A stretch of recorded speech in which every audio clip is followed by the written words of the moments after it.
नमस्कार. मी डॉक्टर श्रद्धा प्रशांत मोरे, नेत्ररोग तज्ञ, यशोदा हॉस्पिटल आणि नेत्रालय येथे धुळेमध्ये कार्यरत आहे. एम-बी-बी-एस नंतर एम-एस ऑप्थॅल्मॉलॉजीची डिग्री घेतल्यानंतर मी या भागात काही उच्च नामांकित इन्स्टिट्यूट्समधनं अनुभव घेतला आहे. जसं सायन हॉस्पिटल मुंबई, रोटरीचे दोंडाईच्या हॉस्पिटल, तसेच पनवेलमधील लक्ष्मी आय हॉस्पिटल येथे. 2017 पासून मी माझे स्वतःच्या हॉस्पिटलमध्ये उत्तमोत्तम सेवा देण्याचा प्रयत्न करते.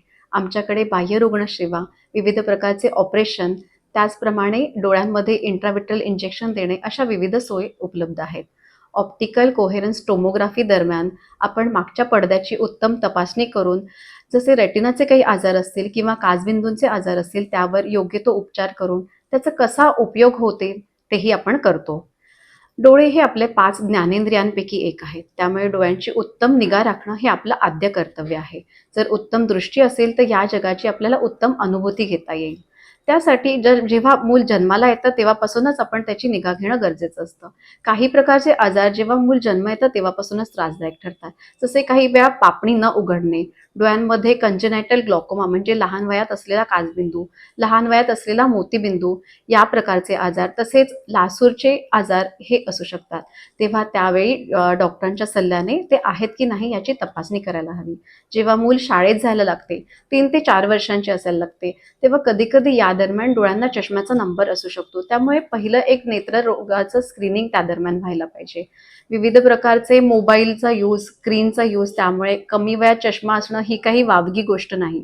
म्हणून नंबर चेक करणे. नंबर जर योग्य वयात दिला घेतला तर डोळ्यांची उत्तम वाढ होते, दृष्टी उत्तम होते. नाहीतर डोळ्यांना लेझी आय म्हणजे डोळ्यांचा आळशीपणा हा आजारसुद्धा त्रासदायक ठरू शकतं.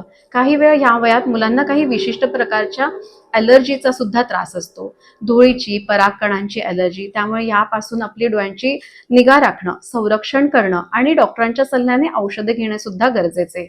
जसं आपण पुढे जातो, 40शी नंतरचेही देखील आजार आपल्याला काही त्रासदायक ठरतात. यामध्ये येतात काचबिंदू. हा काचबिंदू म्हणजे दृष्टीचोर.